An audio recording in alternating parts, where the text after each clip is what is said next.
بەرپرسانی عێراق و هەرێمی کوردستان جەخت لەسەر چارەسەرکردنی کێشە هەڵواسراوەکانی نێوانیان دەکەنەوە، بەڵام ئاماژە بەوە ناکەن ئاڕاستەی گفتوگۆکانیان بەکوێ گەشتووە. لە کاتێکدا وەفدی هەرێم و بەغداد بەردەوامن لە گفتوگۆکانیان. پێم وانییە ململانێ هەبێت، بەڵکو و جیاوازی هەیە. دەبێت جیاوازیەکان بە گفتوگۆ چارەسەر بکرێن و مافی ڕاستەقینەی هەرێم بدرێت. پێم وایە تەنها بە گفتوگۆی ڕاشکاوانە و ئیرادەی ڕاستەقینە دەکرێت کێشەکان چارەسەر بکرێن.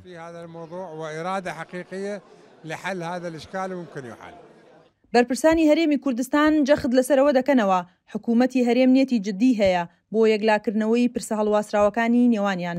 دوای ئەو گفتوگۆ دوور و درێژەی کە لە نێوان دامەزراوەکانی هەرێم بە تایبەتی حکوومەتی هەرێمی کوردستان و حکوومەتی ئیتیحادی هەبوو، دوجار هەمووتان زانیدان کە لە دووەکوبوونەوەی ئەنجومەنی وەزیراندا یاسای بودجە پەسەند کراوە. ئەم هەنگاوە دەبێتە ڕێگا خۆشکەر بوو ئەوەی کەوا یاسای نەوت و گازیش بە ئاسانتر بڕۆ. کێشەی نەوت و غاز داهاتەنە نەوتیەکانی هەرێم و چەندین دۆسیەی تر لە نێوان هەرێم و بەغداددا ڕای جیاوازیان لەسەرا.